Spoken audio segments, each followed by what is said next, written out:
Happy Monday, and hello to all our YouTube subscribers, because we learn have some very exciting news.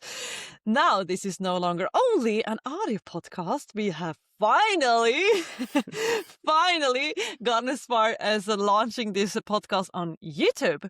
So if you haven't checked it out yet, I would very much advise you guys to go over and check out our YouTube version of the podcast. It's called exactly the same thing, so Equestrian Performance Mindset, and we will obviously put the link in the show notes as always. So if you haven't done it yet, do go check it out. And actually, we're gonna have some with this launch of the YouTube podcast, we're also gonna have some cool competitions coming up really soon. So make sure you subscribe and you can follow all the cool things that's happening over there. That said, Lorna, how are you doing today? I'm good, thank you. Our weather has improved. Our horses have got going, so that has improved my mindset somewhat. So really good, productive day. How's your day been?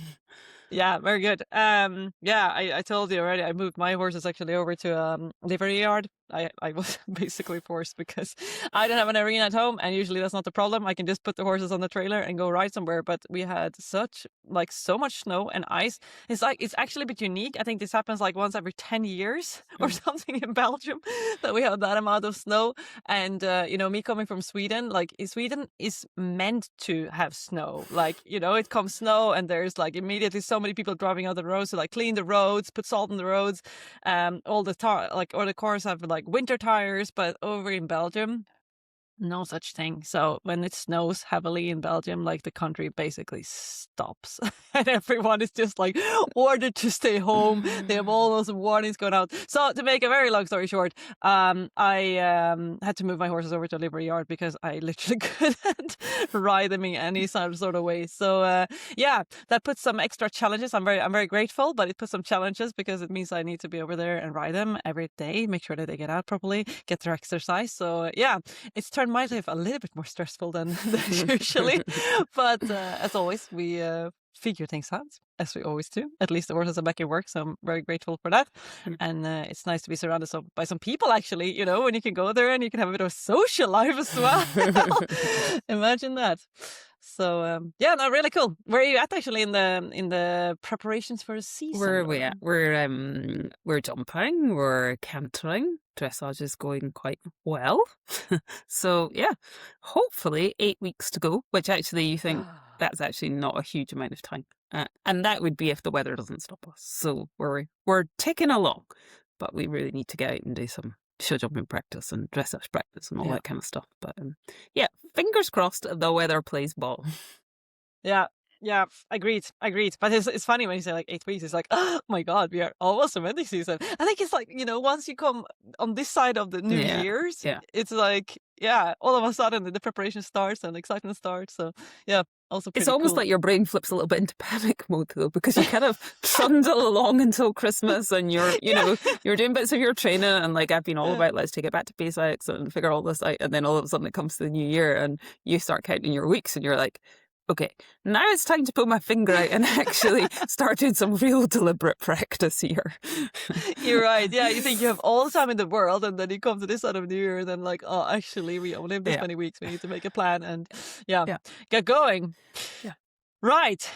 With that said, let's dive in. We're not going to talk about plans today. Actually, we are going to talk about competitions. We are going to talk about competitions, and in particular, focus on competition. So we had someone that approached us on Instagram and asked some really, really good questions, and basically asked if we could talk about some of those topics. How to focus better on competitions, how to make sure that you're more focused on yourself and your own competition, and not get so caught up in results of other people. So I thought it was a really, really cool topic to dive into.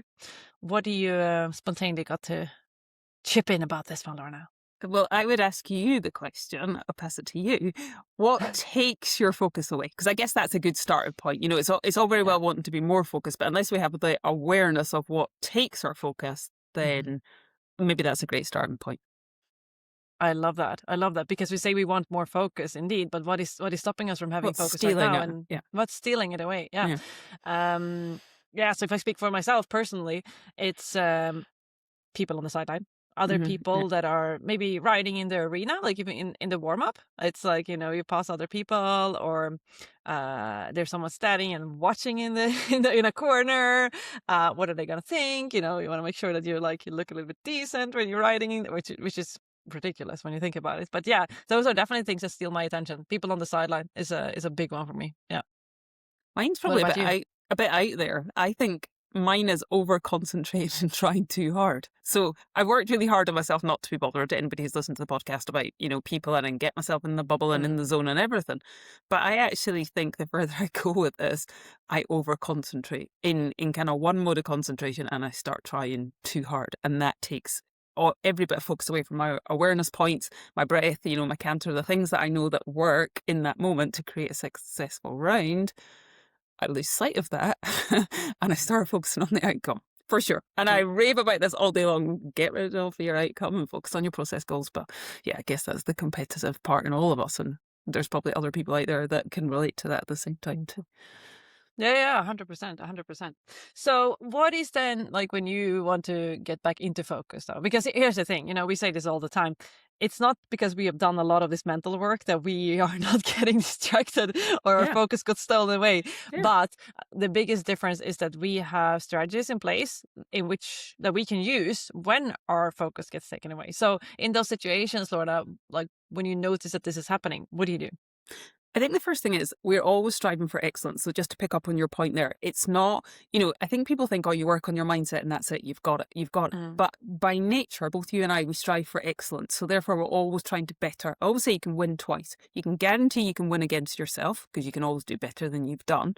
And if it all works out and everything goes to plan, then you can win against other people. Like essentially, you can start to win your competitions. But you have to win against yourself first. So we're always setting the bar higher.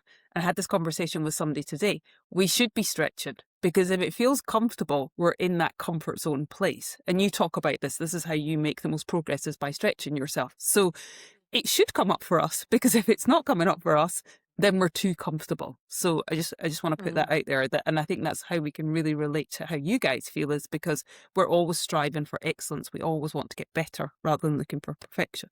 That's a bit of a side topic. So when that awareness, when it starts to happen, when I try too hard, I try to find my distances too much. I forget about, like I've talked about, my good canter and my breath and everything that's going to essentially create that distance. This has gone very show jumpy again, but we'll pull it back in a minute.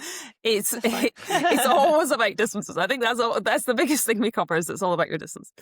But I start trying too hard. And I know that when I start hard focusing, so I've done actually quite a lot of research on this recently, and that zooming, scanning and zooming, when we try too hard or when we get stuck in that concentration, we hard stare at that fence and we're really looking for that distance to come out. And we spend too long in that one mode of concentration. So therefore we are going to screw up because we're trying too hard. So something I've experimented a lot with is scanning and zooming. So take in your whole space, and then zoom in, look at your fence, take in your whole space, look at your fence. And then there's always a moment, or I believe there's always a moment between thinking my distance is not there, or it is there, because that's judging at the same time, whether you think it is or it isn't there, and seeing. So for me, we need feeling in the middle. So we need to feel what your horse is actually doing underneath you, rather than just going to, I can't see it, because if we can feel, then essentially we have a tool to either ride forward or sit and wait. I always say, or I was trained, there's always another one there. Like there will always be another one there. But if we go straight to just judging, essentially thinking, like seeing, oh my God, it's not there, that I think is what takes us into panic mode. It's what takes me into panic mode, essentially. That makes sense.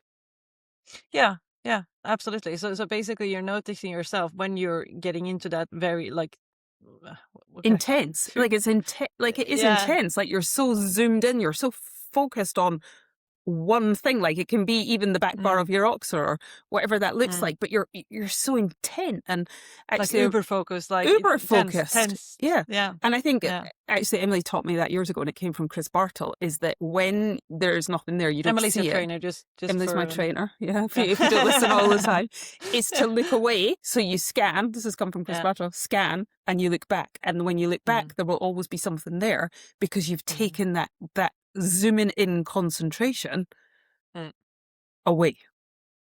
Yeah. So for me, when you scan notice in yourself and zoom. you kind of switch the way you're looking, like you're starting to look in a different way, and you change your focus, like physically by the sounds of it, like the way you're using your eyes Move and your what head. you're looking Move at your and head. how you're looking at. You're basically changing it. Because again, if you hard stare at something, like your eyes are open, and anyone that's now on YouTube can actually see me just doing that funny thing, and it makes your face tense, and your breathing will go high up into your chest. There's no other way. But actually, if you make an awareness point of actually just soften your eyes, like just soften them, and then when you do that, you can actually push your breath back down into your tummy again. Yeah. What about you? That was my ramble. Yeah, no, that's brilliant. And I think, this is obviously different for everyone. And that's what we, encourage always people to do, is test out different things. Yeah. Like taking those tips and give it a shot and see what happens. Like I get very caught up in, I'd be like, people on the sideline and all those things. And I always say, you can only think about one thing at a time. You can only think about one. So basically anything that will distract me from the people on the sideline is a win, right? So, and even more, like, and that can be like the music. Like I find sometimes when I just put my AirPods in and I ride with AirPods, the fact that I have music in distracts me. Like that takes my focus. And like even more so, like if it's something that is interesting, the more interesting something is, the more it tends to catch our attention.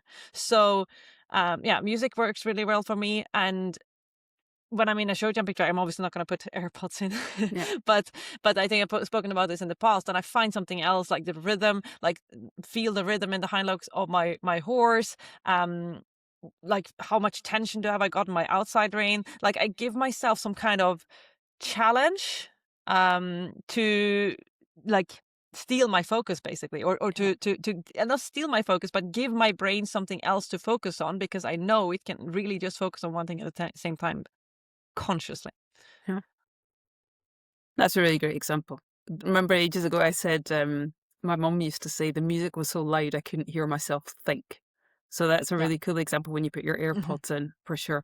And I think anything that steals our attention away from the present moment, so you have to have awareness right there. You can bring it back to anything. Like you can bring it back to your breath, 100%. You can bring it back, auditory, visual, kinesthetic, like you saying, if you can listen to the sound of your horse's feet hitting the sand.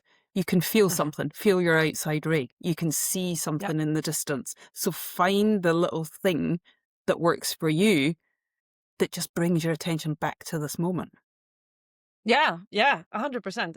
And you mentioned like something that you can see. Like I another exercise I do quite often is to look at the advertising boards. So in a show jumping arena over 100%. Here, there's always like lots of advertising boards, and I can be like, when I'm walking the course, sometimes I'm obviously walking the distance and looking at my fences and all things, but I'll quite often also start to look up at the marketing boards, and then I'll be like, when I'm riding my track, I'll go and look out for the market. I was like, okay, where was that green one with the tree on, or where was that with a red thing on it? And I'm like, okay, I want to see that one now. And it becomes almost like a bit of a game to, around the track. I kind of couple it all together. So I think anything that, steals your attention or takes your attention, that is interesting in some kind of way that you can make interesting for yourself. Because here's the thing, to not focus on something takes a lot of, like, that is very hard to do. And like, it's that thing with like a pink elephant, like, don't think of a pink elephant.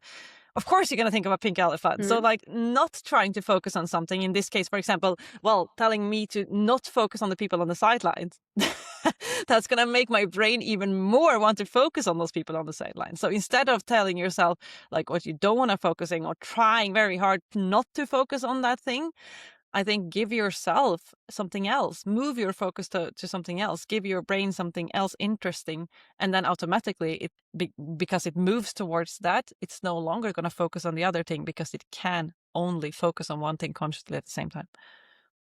It's essentially going from story thinking to action thinking. Because the people noticing people on the outside and what they're thinking of you and all the rest of it, that's taking you away, obviously, from being present. Then you've decided to do something about it. So you've turned it into action thinking. Because anything that's a story lives in the past or it lives in the future. It's no use to your performance. No, 100%. None whatsoever. So find something that is of use, like something you know. Yeah. Regardless of whether you're doing dressage, you're going to eventing, you're going show jumping or whatever, something that you actually know that your horse needs to help it in that moment. Yeah. Yeah. Yeah. Yeah. And those are like, there's so many, because whenever I say this to a one-on-one client, I was like, just pick a different thing to focus on. And they're like, but what? I'm like, oh my God, there are like a million. Where can I start? But I think what you're mentioning there, what is something that's going to help your horse, or what is something critically important to your riding at that moment, right? And those are often the things that our trainers go on and on and on and on about, right? My hands is one thing, right? My trainers often tell my hands go way too high when I'm doing, especially when I'm doing show jumping. So that is a typical thing that I could use as an awareness point. I'm like, well, how far away from the withers of my horse are my hands? Yeah. And just constantly like, okay, now they're 2 centimeters, now they're 1 centimeter. When you focus on that, you can't really be busy with anything else because that requires your full attention. Yeah. It is 100%. Like you're never going to pull off your best performances when you're in story thinking. You are if you're absorbed in what you're doing, essentially. And when you say story thinking, what you're talking about, it's like you're building a story of what people, could potentially have. Weather, judges, other competitors, people in your class. You're making things up. Scenarios in your head, they're going to judge you for your riding. They're going to, it's a story, 100%. You are never going to perform to your best when that is happening in your mind. I read the other day, it was quite a cool thing. It's like having mosquitoes buzzing in your head. So it's just like, and it's just a noise, like a constant buzz of stuff in your head. It ain't going to work out. It's not going to work out. And you have to make a conscious choice to switch. To action instead. Action. And that's Yeah. So sorry, I was going to say that could be an awareness point, but if you some people will struggle with an awareness point. I know we get it, and that works for us, but then think, okay, what does the horse need from me in this moment? Is it that I need to be relaxed in my body? Is it that I need to be breathing into my tummy? Is it that I need to be soft in my hand?